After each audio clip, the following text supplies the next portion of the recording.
오늘 우리가 읽는 말씀을 포함해서 예레미야서의 40장 내용에서부터 45장까지 계속 이어지는 말씀은 예루살렘이 함락이 되고 난 다음에 이 예레미야와 함께 있었던 백성들 사이에 어떠한 일이 있었는가 하는 것에 대한 말씀을 계속 기록해 주고 있습니다. 우리가 어제 읽었던 말씀을 다시 잠깐 짚어보면 유다의 총독으로 그다랴라고 하는 사람이 세워지게 되는데 백성들이 그와 함께 모여서 그곳에서 새로운 삶을 시작하기 얼마 되지 않았는데 이스마엘이라고 하는 사람이 열단의 무리를 데리고 와서 이 그다랴를 죽이게 됩니다. 죽이게 되고 또 예루살렘 성전에 무너졌다고 하는 소식을 듣고 예루살렘이 함락됐다고 하는 소식을 들어서 슬퍼하면서 예루살렘으로 제사를 드려왔던 80명 가운데 70명을 칼로 죽이는 만행을 저지르게 되었다 그랬습니다. 또 하나의 부류가 있었어요. 요하난을 따르고 있는 부류가 있었습니다. 이 요하난이 이스마엘이 행한 이 악행을 벌하기 위해서 그를 따라갑니다. 그래서 마침내 만나게 되었을 때 이 이스마엘을 따르는 백성들이 요하난에게로 마음이 돌아서게 되죠. 이스마엘은 불과 몇 사람만 데리고서 그는 암몬 족속을 향해서 도망을 가게 되고 요하난은 갑자기 모든 남아있는 사람들이 자기를 따르는 것을 보게 됩니다. 그리고서 어떻게 할까 할 때 무엇보다도 바벨론을 두려워하는 마음을 가졌어요. 이러한 만행이 예루살렘에 일어났다는 소식이 분명히 바벨론에 알려지게 될 것이고 그런 바벨론 왕을 군사를 보내서 우리들을 가만두지 않을 것이다. 이런 판단을 내리게 됩니다. 상황적으로는 이해가 될 만한 일이죠. 그래서 이 요한을 따르는 사람들이 어떻게 하냐면 그들 가운데 있었던 예레미야를 찾아옵니다. 그리고 예레미야에게 묻는 거예요. 우리가 지금 어떻게 해야 될지, 우리가 무엇을 해야 되고 우리가 어디로 가야 될지를 하나님께서 보여주시기를 원하니 당신께서 하나님 앞에 기도해달라 이렇게 요청을 하게 됩니다. 예레미야는 하나님께서 내게 하신 말씀을 따라서 내가 숨김이 없이 다 그대로 말할 것이다 라고 대답을 합니다. 그때 이 백성들의 모든 고백이 어떻게 계속 이어지느냐. 우리가 읽은 말씀 한번 가서 보시면 이렇게 말합니다. 먼저 2절 가서 보면 우리가 당시에 하나님 여호와께서 당신을 보내사 우리에게 이르신 모든 말씀대로 행하리이다. 여호와께서 우리 가운데 진실하고 성실한 증인이 되시옵소서. 이렇게 말하죠.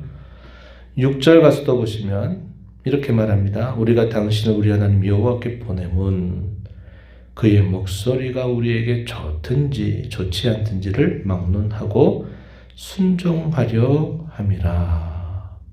우리가 여호와의 목소리를 순종하면 우리에게 복이 있으리이다. 이렇게 대답을 합니다. 여기 3절 그리고 4절 또 5절 6절 이 말씀을 쭉 보면 얼마나 멋진 신앙의 말인지 몰라요.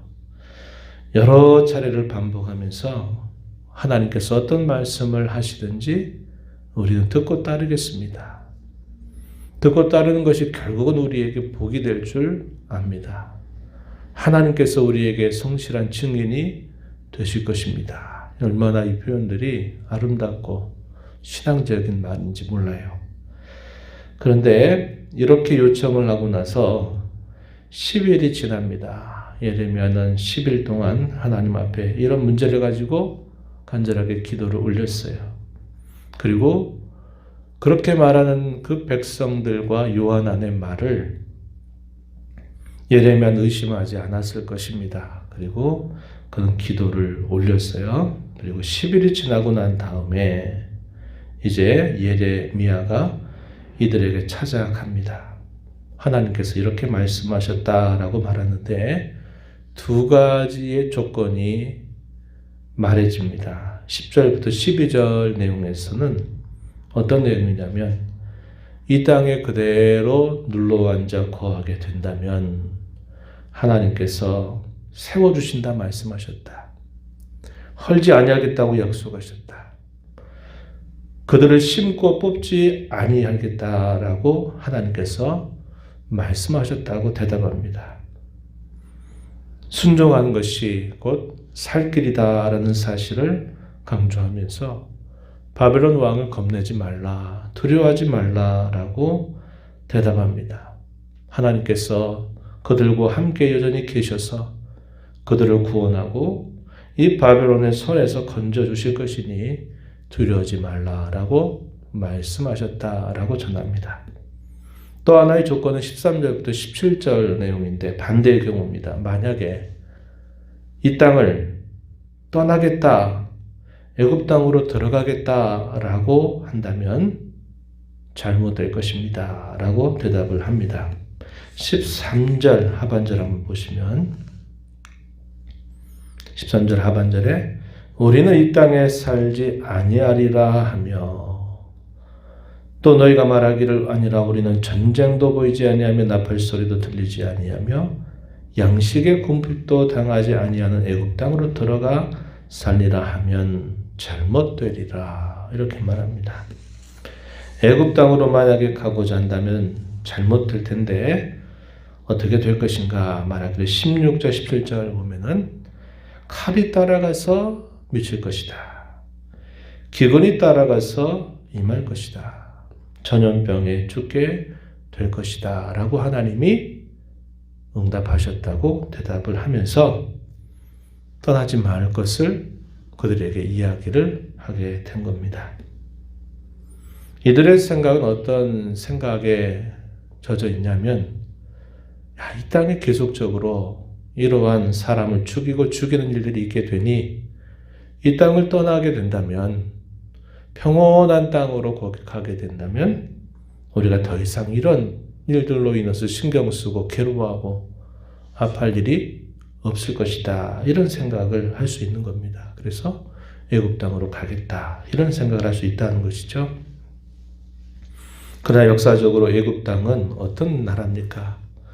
자신들의 선조들을 오랜 시간 동안 노예로 잡아두었던 그 땅입니다. 애굽과 좋은 관계를 맺었던 적이 거의 없어요. 항상 이스라엘에게 있어서는 대적 나라와 같이 있었던 그런 나라입니다. 눈에 보이는 그런 여러 근심과 염려들이 닥친다 그래서 그곳을 떠나가면 되겠다 생각하는 것이 바른 생각은 아닐 것입니다. 그리고 중요한 것은 땅의 문제가 아니었어요. 문제는 그들이 어떤 마음을 가지고 있느냐가 문제가 된다 하는 겁니다. 우리 사람들은 어떤 상황이 이렇게 닥치게 되면 그 상황을 떠나가면 모든 것들이 다 괜찮아질 거다 이런 생각을 하지만 그런 것이 아니다 하는 겁니다. 여기 칼이 따라가서 미치게 될 것이고 기근이 따라가서 임할 것이고 전염병에 의해서 결국 애굽으로 간다 하더라도 다 죽게 될 것이다 이렇게 말하는 것은 그들 자신의 문제지 그것이 결코 그 상황을 벗어난다 그래서 해결될 문제가 아니라는 것을 가르쳐 주고 있는 것입니다. 이 10일이라고 하는 시간은 그들의 마음의 속이 어떠한가를 드러내기 충분한 시간들이 되었을 것입니다. 그래서 이렇게 하나님 말씀을 전하게 돼요. 그랬더니 이 요한안을 따르는 사람들이 어떤 태도를 가졌는가? 예레미야는 이미 아마 기도 가운데서 알게 되었을 것입니다. 뭐라고 그들을 책망하느냐? 20절 말씀에 보면 이렇게 말합니다. 너희가 나를 너희 하나님 여호와께 보내며 이르기를 우리를 위하여 우리 하나님 여호와께 기도하고 우리 하나님 여호와께서 말씀하신 대로 우리에게 전하라. 우리가 그대로 행하리라 하여 너희 마음을 속였느니라. 처음부터 이들의 결정은 애굽을 바벨론을 두려워했죠. 그들이 우리를 죽일 거다. 가만히 안 둘 거다. 이런 두려운 마음을 가지고 이미 떠날 마음을 정했어요. 그런데 그들 가운데 있었던 예레미야에게 하나님께 물어봐 달라라고 요구할 때 이들이 기대했던 것은 자신들이 떠나고자 하는 그곳으로 떠나가는 응답을 받기를 원했던 겁니다. 이미 그들이 듣고자 하는 응답은 이미 마음에 정해 놓았던 것이에요. 그랬으면 더 좋았겠죠. 내가 생각하고 내가 하기로 한 대로 선지자가 이렇게 대답을 해주면 좀 좋겠다. 이런 이미 생각을 가지고 있었던 겁니다. 자신들이 바라는 응답은 하나님 무슨 말씀을 하시든지 순종하는 게 복이다 말은 했지만 실상은 이미 정해놓은 그 생각을 가지고 자기들이 정한 대로 응답해 주시기를 바랐던 겁니다. 만약에 그렇지 않게 된다면 지킬 마음이 없었던 것이에요. 그래서 예레미야는 이들을 향해서 책망하는 겁니다. 너희의 속마음을 너희가 속였다. 말로는 그렇게 이야기했지만 이미 너희는 그런 마음을 가지고 있었다는 것을 알고서는 이들을 책망하면서 하는 말, 도무지 이 하나님의 말씀을 순종하지 아니하였기에 너희가 가서 머물려고 하는 그 곳에서, 그 애굽 땅에서 칼과 기근과 전염병에 죽을 줄 분명히 알아라. 이렇게 대답을 하게 된 겁니다. 오늘 이야기는 우리에게 아주 명백한 교훈을 주는 이야기입니다. 겉으로는 하나님의 뜻을 묻고 하나님의 뜻을 순종하겠다라고 말은 하지만 정작 자신들의 뜻은 정해져 있고 자신들의 욕심과 자신들의 고집은 버리지 않는 겁니다. 그러면서 기도하는 것은 내가 원하는 대로 그렇게 해주기를 바라는 것이지 하나님이 어떻게 하라고 말씀하시면 내가 거기에 순종하겠다는 마음이 없는 거죠. 그렇게 하면서 기도하고 그렇게 하면서 하나님의 뜻을 묻는 것은 결코 올바른 신앙 생활이 아님을 우리에게 명백하게 가르쳐 준 겁니다. 예수님께서 기도하실 때 나는 이렇게 되기를 원합니다. 내 잔을 옮겨주시기를 원하나 나의 원대로 마시고 아버지 원대로 하시옵소서. 이렇게 기도하셨던 주님의 이 겟세마네의 기도는 오늘 우리가 주님 앞에 나와서 기도할 때 우리가 가져야 할 마땅한 기도의 자세요. 우리가 하나님의 말씀을 읽고 들을 때 마땅히 가져야 할 가장 올바른 신앙의 자세임을 우리는 배우게 되는 것입니다. 우리가 이런 신앙생활 참 많이 하고 있다는 것을 분명히 깨달아야 됩니다. 우리 그렇게 신앙생활하고 있어요. 기도할 때도 이미 내가 정해놓은 그 뜻을 이루어달라고 기도할 때가 많지 어떤 일 앞에 주님이 뭘 기뻐하시는지를 정말 물어서 내가 순종하겠다는 마음을 가지고 기도하지 않으면 그 기도의 방향은 잘못된 겁니다.